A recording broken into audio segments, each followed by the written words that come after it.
नमस्कार दोस्तों, मेरा नाम सुशांत है और मैं एक शराबी हूँ। ईश्वर के असीम कृपा से अल्कोहलिक्स एनोनिमस के 12 स्टेप के प्रोग्राम की वजह से आज शराब के जहरीले घूंट से दूर मुक्ति समूह नागपुर एक दिवसीय प्रोग्राम जो रखा है, इस प्रोग्राम के वजह से आज मैं लोनावला से यहाँ पे आया हूँ आप सभी भाइयों के बीच में, और मैं उनका तहे दिल से शुक्रगुजार हूँ कि उन्होंने मुझे यह मौका दिया अपने अनुभव साझा करने के लिए। थोड़ा सा हिंदी कच्चा है, मैं मराठी हूँ तो समझ के लेना भाइयों। मराठी बोलू का? थँक्यू पहिला अगोदर शेअर जरा हिंदीमध्ये बोलला, जरा मी घाबरलेलो तिथं बसल्या बसल्या, अरे बोला हिंदीमध्ये बोलायला लागणार की काय आता। तर असो मित्रांनो, माझा विषय दिलेला आहे मला, रहस्य और बीमारी, सिक्रेट्स अँड सिकनेस। मित्रांनो, या संस्थेमध्ये मी 2017 साली आलेलो आहे। अल्कोहलिक्स एनोनिमस मध्ये जुळलेले मला जवळजवळ आता 8.5 वर्ष झाले। मी पहिल्या दारूच्या घोटापासून दूर आहे। हे केवळ आणि केवळ परमेश्वरी कृपेने झाले। आता जसं मंगाशी सुशील बोलला तसंच, कारण की मी स्वतः दारूपासून दूर राहत नाही, तर मला परमेश्वर किंवा माझी उच्चतर शक्ती ठेवते या गोष्टीवरती अनुभवातून मला आता विश्वास बसलेला लागलेला आहे। हे कशामुळे झालं तर इथं आल्यामुळे मला या गोष्टी एक एक बाहेर निघायला लागल्या। आता या 8.5 वर्षामध्ये नक्की काय झालं, मी थोडेसे अनुभव माझे ते शेअर करतो आणि प्रोग्रामकडे वळतो। मित्रांनो, माझ्या विषयाकडे वळतो। मी सुरुवातीला आलो, पहिली मीटिंग केली 19 जानेवारी 2017 रोजी।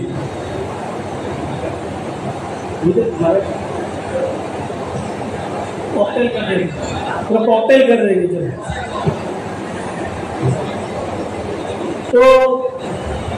तो मित्रांनो, ज्यावेळेस मी आलो ए मध्ये, त्यावेळेस मला पहिल्याच मीटिंग मध्ये एक गोष्ट कळाली, ते म्हणजे दारू हा माझा प्रॉब्लेम झालेला आहे। बाकीच्या गोष्टी मला माहिती नव्हत्या, हे सिक्रेट्स किंवा ते आजार वगैरे या गोष्टी। मी हळूहळू मीटिंग्स करायला लागलो या संस्थेच्या, आणि त्याच्यानंतर एक गोष्ट कळाली की मद्यपान हा एक आजार आहे, ही एक डिझीज आहे, आणि हा एक शारीरिक, मानसिक आणि तिसरा म्हणजे आध्यात्मिक आजार आहे, स्पिरिच्युअल। माझा जो आजार आहे तो मला आहे ना शेअरिंग मधून कळाला, म्हणजे ऐकला मी, पण मी कसा आजारी आहे हे मला माहिती नव्हतं। ज्याप्रमाणे मी दारू हा प्रॉब्लेम घेऊन या संस्थेत आलो, ए मध्ये आलो, त्यावेळेस मी माझे सिक्रेट्स सुद्धा घेऊन आलेलो आहे। मी जे काही मॅटर्स केले ए मध्ये येण्याच्या अगोदर, दारू पिण्याच्या काळामध्ये काही प्रॉब्लेम्स क्रिएट केलेले घरामध्ये, समाजामध्ये किंवा कामाच्या ठिकाणी, तर ते प्रॉब्लेम जे होते ना ते सगळे माझ्या माइंडमध्ये चालू होते, बॅक ऑफ द माइंड सगळे चालू होते, आणि मी वन डे ॲट अ टाइमच्या हिशोबाने दारूपासून दूर होतो, मद्यापासून दूर होतो, पण जो आजार सांगितलाय ना शारीरिक, मानसिक आणि आध्यात्मिक, तर ज्या पद्धतीने माझं डोकं दिवसेंदिवस जड होत होतं, तसतशा गोष्टी कॉम्प्लिकेटेड व्हायला लागल्या। कारण की मला एक गोष्ट कळत होती, मी दारूपासून लांब आहे, मैं शराब से तो दूर हूं, लेकिन मेरे भीतर जो तूफान चल रहा है उसको मैं शांत कैसे करूं। ये जो सीक्रेट्स में लपन ठेवलेले, मैं मीटिंग्स में आता था, मैं हमारे इधर संडे और वेडनेसडे को मीटिंग रहता है लोनावला में, तो मैं जैसे मीटिंग में आता था मैं ऊपर की शेयरिंग करता था। वो मस्त शेयरिंग रहती है ना, अरे मैं बार में बैठा, इतना पैसा मैंने खर्चा किया, उधर मैंने मारपीट किया, इधर मैंने मैटर किया, ये सब चीजें बताता था, लेकिन उसके पीछे की सच्चाई कभी मैंने बताई नहीं। यहाँ पे मी किती आध्यात्मिक दृष्ट्या माझं अधपतन झालेलं आहे हे कधीही मी मीटिंग मध्ये शेअर केलं नाही, आणि त्याचा परिणाम असा व्हायला लागला की मी दिवसेंदिवस त्रासलेला, वैतागलेला आणि असमाधानी व्हायला लागलो। आणि हास्यास्पद गोष्ट अशी आहे की हे मला माहितीच नव्हतं, मी दारूपासून लांब आहे पण आनंदीच नव्हतो। मी दारूपासून लांब आहे पण मला आहे ना त्या सोबराइटीची मजा येत नव्हती। मी दारूपासून लांब आहे, मैं शराब से तो दूर हूं, लेकिन घर में मेरे अशांति है। जब मैं मीटिंग करके घर पे जाता था तो बीवी को गाली देता था, 2011 में मेरा शादी हुआ, तब मैं शराब पीता था। वाइफ को लगा कि अभी ये सुधरेगा, कल सुधरेगा, 1 साल के बाद सुधरेगा, बच्चा होने के बाद सुधरेगा, लेकिन मेरा दिन ब दिन शराब पीना चालू ही था। उसमें मैं इस कदर से मैं डूब चुका था कि मुझे सामने वाले की फीलिंग्स को समझना ही नहीं आता था। म्हणजे माझी बायको काय म्हणते, मला उसकी क्या इच्छा है, उसकी क्या राय है, वो मैं कभी लेता नहीं था। मी म्हणन तीच पूर्व दिशा। इवन घरामध्ये सुद्धा मीटिंग मध्ये तर मी 2017 साली आलो, त्याच्यानंतर सुद्धा तीच माझी ॲटिट्यूड राहिलाय, जो मैं बोलूंगा वही मीटिंग में होगा। और मुझे पता ही नहीं था कि मैं बीमार हूं। मुझे क्या लगता था, बीमारी मतलब क्या है? मुझे लगता था शराब पीने का, देशी पीने का, और गटर में जाके गिरने का, घर पे आके बीवी को मारने का, चोरी करने का, उसी चोरी के पैसे से वापस जाके शराब पीने का, मुझे लगता था ये बीमारी है। लेकिन अल्कोहलिक्स एनोनिमस इस संस्था ने ये बीमारी मुझे कभी बताई ही नहीं। अल्कोहलिक्स एनोनिमस संस्था सिर्फ 2 ही सवाल स्टार्टिंग में पूछती है। सबसे पहला सवाल, क्या तुम्हें कंट्रोल में शराब पीने को हुई जब तुम पीते थे? तो इस सवाल का जवाब मेरा ना आया। मैं कभी भी ना कंट्रोल में शराब नहीं पिया। जब तक ब्लॅकआउट स्टेज में जाता था ना, तब तक मैं शराब पीता था। म्हणजे ब्लॅकआउट स्टेज मध्ये जासपर्यंत पहिला प्रश्न विचारला की मला दारू कंट्रोल मध्ये पिता आली का, तर याचं उत्तर नाही आलं। आणि दुसरा प्रश्न, ज्यावेळेस मी दारू सोडायचा प्रयत्न करतोय त्यावेळेस ती दारू सुटते का? मैं कसमे लेता था, मैं 31 अभी नाइट, बस आज के दिन पीऊंगा, 1 तारीख से बंद, एनिवर्सरी आ गई उस दिन से बंद करूंगा, लड़की का बर्थडे है उस दिन से बंद करूंगा, वाइफ का बर्थडे आ गया अभी आज से बंद।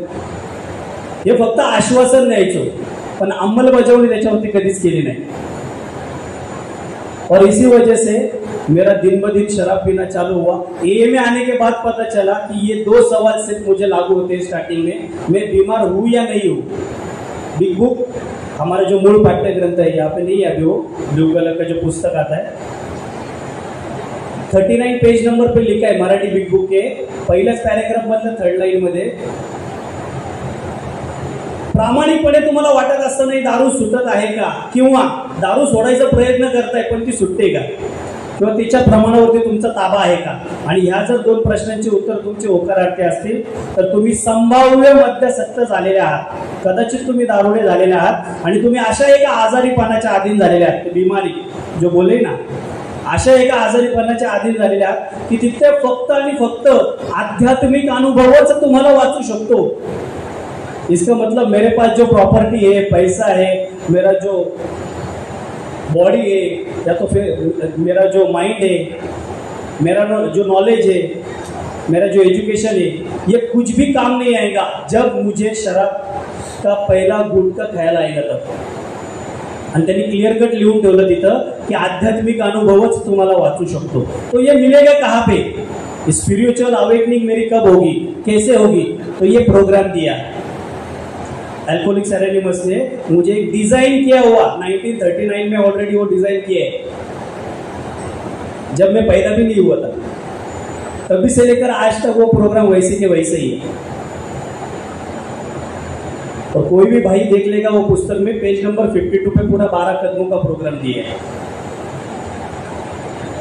तो ये प्रोग्राम लेने से पहले मेरे जो भीतर की बीमारी थी ना, वो मुझे ना वो एक्सेप्ट नहीं करने देती थी कि वो प्रोग्राम ले करके तू का, कारण की मला है ना सगळं सोपं लागतं, मुझे सब है ना आसान तरीके से होना चाहिए। बस मीटिंग कर रहा है ना, अभी शराब से दूर है ना, बस बाकी क्या करने का है। भले मी घरी जाऊन बायकोला शिव्या देतोय, घरी जाऊन मारहाण करतोय, दारूचा तोंडाला वास नाही पण वागणं माझं एवढ्यासारखं आहे। इतकी भयानक अवस्था झालेली, मी 2017 साली आलोय मीटिंग मध्ये, आणि 1.5 वर्षानंतर मला परत दारू पिण्याची इच्छा व्हायला लागली का, कारण मी आध्यात्मिक दृष्ट्या आजारी झालेलो। आता याच्यावर उपाय काय? अल्कोहलिक्स एनोनिमस सांगते, तुझ्यामध्ये ती आध्यात्मिक जागृती झाली तर आणि तरच तू पहिल्या दारूच्या घातक गोटापासून दूर राहू शकतोस। आणि कसं? ते सिक्रेट्स बाहेर काढ। वो सीक्रेट्स मेरे जो थे ना, मेरे भीतर जो, अभी हर एक का अपना अपना सीक्रेट रहता है। यहाँ पे हॉल में जितने भी लोग बैठे, जो भी मान्यवर रहेंगे, जो भी अपने भाई रहेंगे, हर एक का है ना पास्ट रहता है। जैसा मेरा तो बहुत भयानक पास्ट था, और वो पास्ट इतना भयानक था, तो भूतकाल इतना भयानक होता कि मी तो अभी अपने सब मान्यवर जो बैठे, सब पुलिस ऑफिसर लोग बैठे, उन्होंने अगर मुझे लॉकअप में बंद किया रहता और बोलते थे ना डंडे मार के, तू मान्य कर की तू हे मॅटर केलेले म्हणून, ते तेवढ्या पुरता मी मान्य केलं असतं। उनके हाँ में हाँ भी मिलाई रहती थी मेरी। लेकिन अल्कोहलिक्स एनोनिमस का प्रोग्राम है ना, बिना मुझे कोई है ना रोक टोक के ना ये बताने के लिए परमिशन देता है, तूने क्या किया है वो पूरा ओपन आउट हो सकता है। और उसको हम लोग बोलते हैं चौथा और पांचवा कदम। जो चौथे कदम में हम लोग इन्वेंट्री लेते हैं, हमारे जो शराबी लोग लेते हैं, हम लोग हमारी इन्वेंट्री लेते हैं, हमने क्या क्या किया है। और पांचवें कदम में हम किसी एक इंसान को, ईश्वर को और खुद के पास उसकी क्या बोलतो त्याला, कबूली जवाब, हाँ स्टेटमेंट देता हूँ मैं, माझं वो स्टेटमेंट देता हूं मैं उसके पास। बिग बुक में लिखा है कि जब तक एक शब्द है मराठी मध्ये, संपूर्ण गृह सफाई, जब तक मेरे शराबी के अंदर की गंदगी बाहर नहीं निकलेगी ना, तब तक मुझे वो स्पिरिचुअल अवेकनिंग होगी ही नहीं। मैं कितने भी साल ये में आऊं, मैं 1.5 साल आके देखा, लेकिन मुझे मजा ही नहीं आ रहा था, वो किक नहीं लग रही थी। शराब से मैं दूर था, लेकिन मेरे भीतर जो तूफान उठ रहा था ना, उस सवाल के जवाब नहीं थे मेरे पास। वो सवाल के सब जवाब मुझे वो पुस्तक में मिल रहे थे। और वो जो सीक्रेट्स है, वो जो रहस्य है, वो मुझे किसके पास रखने थे? यहाँ पे अपने पास एक स्पॉन्सर जिसको बोलते हैं हम लोग, बाहर के दुनिया में उसको गुरु बोलते हैं, है ना, हमारे इधर स्पॉन्सर बोलते हैं, मार्गदर्शक बोलते हैं।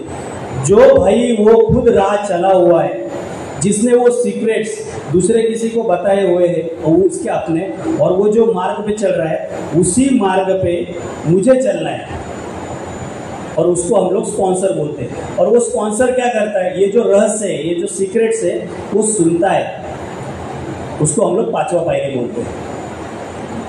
तो मेरे ऐसे बहुत से सीक्रेट्स थे, जैसे कि हम लोगों का अपना एक चार्ट रहता है चौथे कदम का, जिसमें पहला चार्ट रहता है रिजाइनमेंट, खुन्नस, किन किन लोगों के ऊपर मेरा गुस्सा है, उन सभी लोगों के नाम मुझे उस चार्ट में लिखने थे।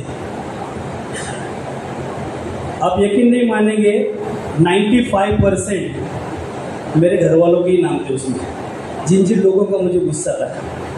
सोचो कि जिन लोगों ने घर में मेरी उल्टी साफ की, इतना शराब पीने के पी के आने के बावजूद भी मेरे बीवी ने कभी मुझे छोड़ा नहीं। उस बीवी का नाम उसके अंदर था। जिस माँ ने मुझे जन्म दिया, जिसने मुझे पाला पोसा बड़ा किया, उस माँ का उसके अंदर नाम था। जिस मामा ने मुझे पढ़ाई के लिए खर्चा उठाया मेरा, उस मामा का नाम उसके अंदर था। भाई मैं बड़ा हो जाऊंगा तो इसको भी दिखाऊंगा मैं क्या चीज हूँ।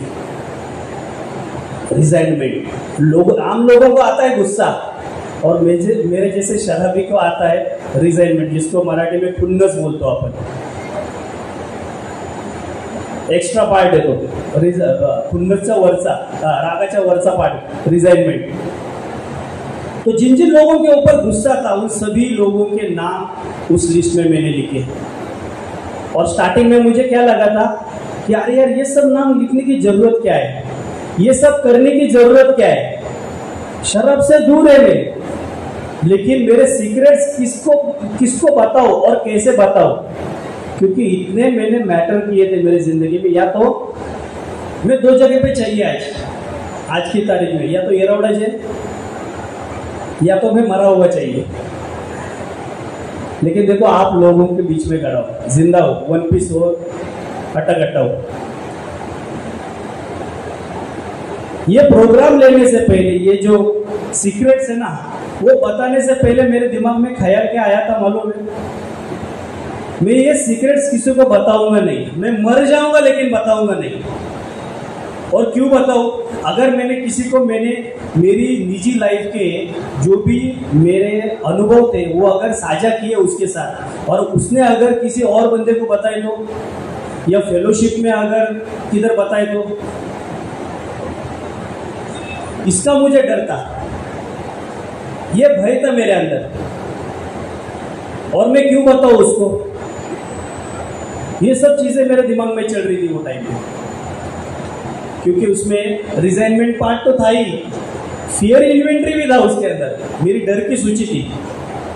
अभी जो भाई अपने जो माननीय जो बैठे हुए ना, इनका भी नाम था उसके अंदर। मुझे पुलिस लोगों से वो डर लगता था, दूर से भी खाकी वर्दी दिखी ना तो मैं दूसरी गली से भाग जाता था, क्या पता बैक ऑफ द माइंड वो डर मेरे बैठा हुआ था। और वो उसमें आया, क्योंकि जो भी छोटा मोटा डर है वो मुझे लिखना था, वो सीक्रेट्स मुझे लिखने थे और वो मैंने लिखे। उसके लिए प्रेयर करने लग गया, उसमें लिखा हुआ है सब कुछ, बिकू में पूरा क्लियर कट प्रोग्राम दिया हुआ है। उसके बाद सेक्स इन्वेंटरी था मेरा। उसके बाद मैंने किन किन लोगों को हानि पहुंचाई है। अभी मुझे क्या लगता था, ये जो हानि का जो चार्ट है ना, ये चार्ट में तो थोड़ा सा अलग चार्ट था ये, क्योंकि अभी तक मैंने जो इन्वेंट्री ली, resentment part 1, resentment part 2, fear inventory, sex inventory, इसके अलावा जो भी नाम मैंने लिखे थे, उसके अलावा ये लास्ट वाले चार्ट में मुझे नाम भरने थे, जिन जिन लोगों को मेरे वजह से शारीरिक, मानसिक और आर्थिक नुकसान हुआ है। और ये जो सीक्रेट्स थे ना, ये मैं किसी को शेयर नहीं करता था। पहली बार मैंने ना मेरे जिंदगी के पन्ने एक एक खोलना चालू किया, तब जाके एक बात रियलाइज हो गई कि भाई लोग अपने जगह पे ठीक थे, बराबर थे, लेकिन मेरा जो ट्रैक था ना वो गलत चल रहा था।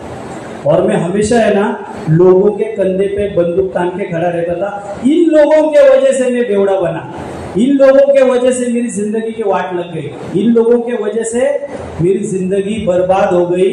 लेकिन जब मैंने खुद का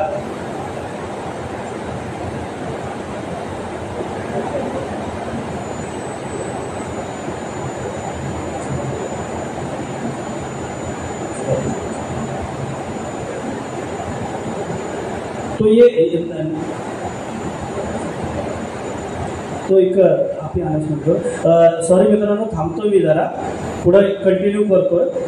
साहेबांना जरा जायचं आहे, ते 5 मिनिटं त्यांचे अनुभव कथन करतील। सॉरी दोस्तों, ये सब्जेक्ट के ऊपर अनुभव बीच में रोकना पड़ा। सर लोगों को जाना है क्योंकि आने से कुछ अर्जेंट आ रहा है, तो सर से कुछ जो 5 मिनट में अनुभव है उनसे से सुनते हैं। धन्यवाद। सर्वप्रथम अल्कोहोलिक्स अॅनोनिमस आणि सर्व अल्कोहोलिक्स अॅनोचे पदाधिकारी यांचे सर्वप्रथम आभार व्यक्त करतो। आपण सर्वजण या व्यसनातून मुक्त होण्यासाठी या ठिकाणी आलेले आहात, त्याचप्रमाणे इतरांना सुद्धा यातून बाहेर काढण्यासाठी जे प्रयत्न करत आहे, जे कार्य करत आहे याकरता, आणि जे यातून बाहेर पडलेले आहे आणि यासाठी प्रयत्न करत आहेत, त्या सर्वांचे मी नागपूर पोलीस दलातर्फे या ठिकाणी अभिनंदन करतो। खरं तर या व्यसनातून बाहेर पडलेले आहेत त्यांचा सत्कार सुद्धा करण्याचं आम्ही विविध कार्यक्रमामध्ये आयोजन करत असतो, निश्चितच केले पाहिजे, परंतु या ठिकाणी आता तशी वेळ नाही। परंतु या शब्दसमूहांनी तुमचे सर्वांचे मी या ठिकाणी स्वागत करत आहे, अभिनंदन करत आहे। मित्रांनो, 26 जून हा जागतिक अंमली पदार्थ दिन म्हणून साजरा केला जातो पूर्ण जगभरामध्ये।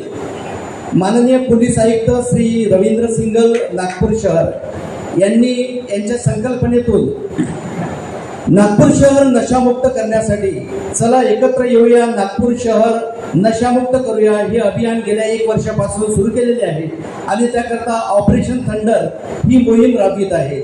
या ऑपरेशन अंतर्गत, या मोहिमेअंतर्गत जे गुन्हेगार आहेत, तस्करी करणारे, अंमली पदार्थाची, नशेची जे तस्करी करतात त्यांच्यावर मोठ्या प्रमाणात कार्यवाही सुरू आहे, करण्यात आलेली आहे। तसेच या नशेला, व्यसनात जे बळी पडलेले आहेत त्यांना यातून बाहेर काढणे आणि व्यसनाला नवीन पिढी जाऊ नये, त्याकडे वळू नये, याकरता जनजागृती करण्यासाठी मोठ्या प्रमाणात नागपूर शहरामध्ये कार्यक्रमाचे आयोजन गेल्या वर्षभरापासून सुरू आहे आणि त्या माध्यमातूनच आम्ही पोलीस दल या आपल्या अल्कोहोलिक्स अनॉनिमस या संघटनेशी जुळले गेलेलो आहे. कोणत्याही प्रकारची मदत याकरता पोलीस दलातर्फे आपल्याला भासत असेल ते निश्चितच केल्या जात आहे. तसेच आपले सुद्धा सहकार्य मोठ्या प्रमाणात आमच्या या कार्यक्रमाला मिळत आहे. जे ड्रग्समधून नशेमधून बाहेर पडलेले आहे त्यांना जर आपले अनुभव लोकांना शेअर करायचे असेल तर आम्ही इंस्टाग्रामवर, आमच्या यूट्यूब माध्यमावर जे पोलीस दलाचे आहे त्यावर तुमची ओळख तुम्हाला द्यायची नसेल तर तुमचा चेहरा ब्लर करून आम्ही आयोजित करत आहे. आणि निश्चितच असं जर तुमच्या बाईटमुळे, तुमच्या विचारांमुळे जर समाजातील इतर घटक प्रभावित होत असेल तर त्याकरता तुमचे आम्ही स्वागत करू. असे या ठिकाणी आपले विचार तुम्ही प्रगट करू शकता. तुम्ही जर कॉन्टॅक्ट केला तर तुमचे विचार तुम्ही कसे बाहेर आणले आणि यातून कसे बाहेर पडायचे आहे याकरता तुमचे अनुभव त्या ठिकाणी तुम्ही कथन करू शकता. त्याला आम्ही निश्चितच प्रसिद्धी देत आहोत, देत राहू. तुमच्यापैकी बरेच जण असे आमच्या या ठिकाणी या उपक्रमामध्ये सामील झालेले आहेत. सध्या 26 जून या अंमली पदार्थ दिनाचे निमित्त जनजागृती करण्याकरता तसेच याची तस्करी रोकण्याकरता मोठ्या प्रमाणात जो अभी पोस्टिंग है नागपुर में हुई है, मेरा जिला लातूर है, तो आपको शायद लैंग्वेज में थोड़ा सा कंफ्यूजन होगा. लातूर का कौन कौन है यहाँ पे? है, मतलब है, मेरी बात समझ सकते हैं क्योंकि मैं मराठी में बात कर सकती हूँ या हिंदी में बात करूँ? ठीक आहे, मी मराठीमध्ये बोलते. तर सरांनी आपल्याला, आपले आदरणीय PI सर आहेत NDPS शाखेचे इंचार्ज, त्यांनी आपल्याला खूप चांगली माहिती सांगितलेली आहे. बघायला गेलं तर अल्कोहोलिक्स अनॉनिमस ही संस्था आणि आमचं इथे येण्याचं एकच उद्देश आहे त्या पाठीमागे की सर्वांना नशामुक्त करणे. तर नशामुक्त कसं होऊ शकतो हा आपल्या मनाचा संकल्प आहे. सगळ्या गोष्टी आपण आपल्या मनावर कंट्रोल केल्या तर नशामुक्ती होणे आपल्याच हातात आहे. पण तरीही ही संस्था जी आहे ही खूप चांगल्या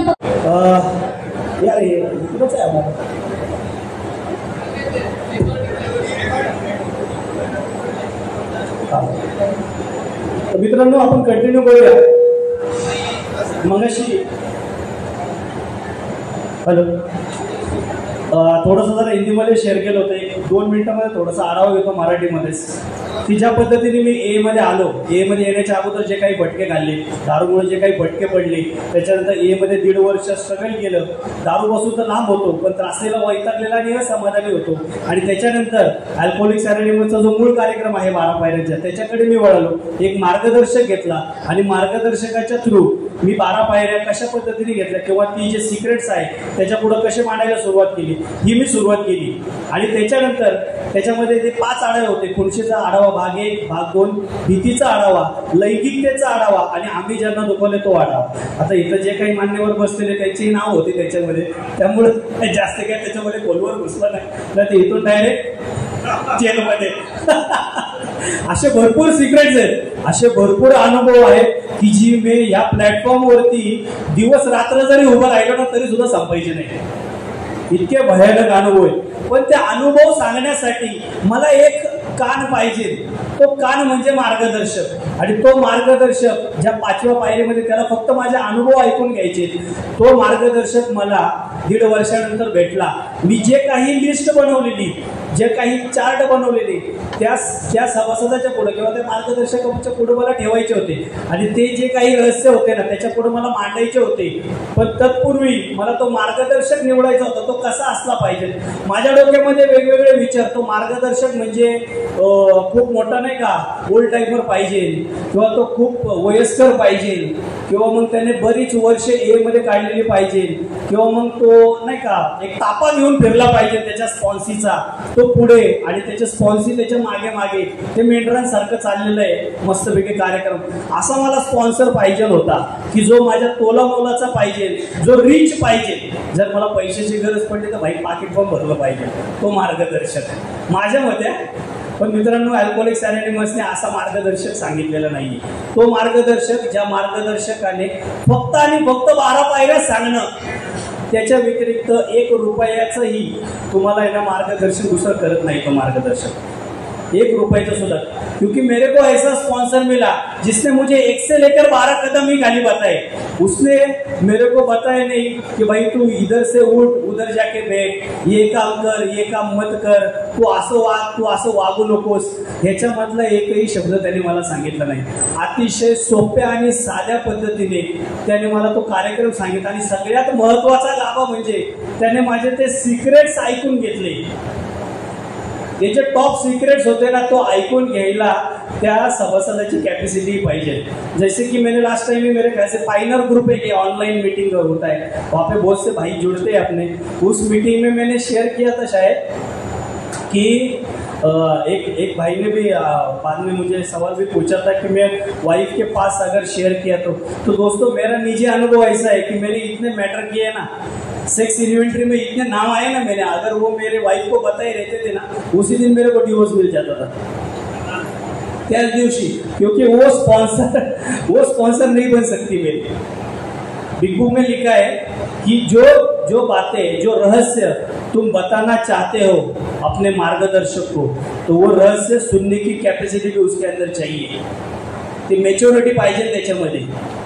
कारण की ज्या वेळेस मी माझ्या टॉप सिक्रेट सांगत होतो ना, त्यावेळेस माझ्या मार्गदर्शकाने काडीचा मला सल्ला दिला नाही,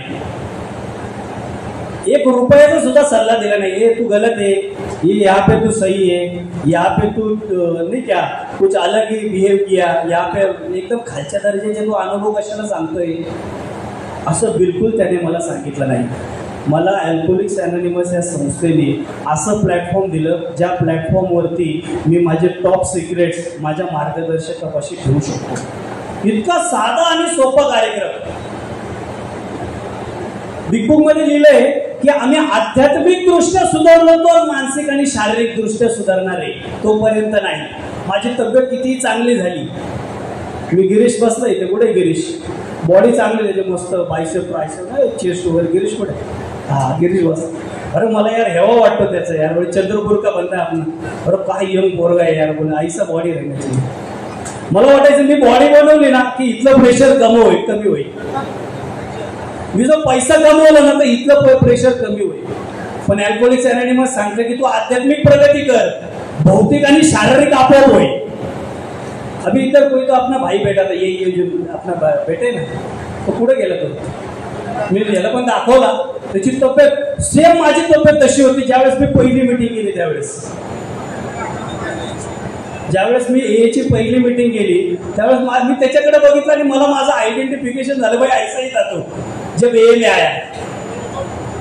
आज सगळं भेटलंय, चारी बाजूंनी भेटते। हे कशामुळं, ते टॉप सिक्रेट सांगितल्यामुळं। ते कोणीतरी एका व्यक्तीपाशी मी व्यक्त व्हायला पाहिजे पृथ्वी तलावरती, एका व्यक्तीपाशी, आणि तो म्हणजे मार्गदर्शक, ज्याच्यामुळे आपण मार्गदर्शक म्हणतो। बिग बुक मध्ये वेगवेगळे उदाहरणं दिलेले आहेत। फादरला सांगू शकता किंवा धार्मिक गुरुला सांगू शकता किंवा तुमच्या जवळच्या मित्राला सांगू शकता। भाई मेरे को किसी के ऊपर भरोसा नहीं, खाली एक ही मेंबर लोग के ऊपर ज्यादा भरोसा है। बाहर की दुनिया से ज्यादा इधर मैं घुल मिल के रहता हूँ। आणि मग तुमच्या मधलाच एक मार्गदर्शक मी निवडला, मला जास्ती काहीच करायची गरज नाही लागली। त्यांनी ज्या पद्धतीने 12 पायऱ्यांचा कार्यक्रम बिग बुक मधून सांगितला, जे ते सिक्रेट्स लिहायला सांगितले त्या पद्धतीने लिहिले, जे मी तुम्हाला मगाशी आढावे सांगितले, आणि मी त्याला शेअर करत गेलो। आणि जसजसं मी शेअर करत गेलो तसतसं मी हलका होत गेलो, मैं रिलैक्स होने लग गया, भाई एकदम हवा में उड़ने लग गया। मैं बोला यार ये जो सालों साल मेरे भीतर जो कचरा भरा था, मेरे अंदर जो गंदगी भरी पड़ी थी, उसी के वजह से मैं ना खुश नहीं रह पा रहा था। शराब से दूर हूं लेकिन मजा नहीं ले पा रहा हूं, मीटिंग कर रहा हूं लेकिन शांति नहीं। आता ती मॅडम सांगून गेला, नेहा मॅडम, समाधानी राहा। अरे भाई समाधानी मी दारू पिण्याच्या काळात पण नव्हतो, ए मध्ये आलो तरी समाधानी नाही, बाहेर लफडी करायला पाहिजे,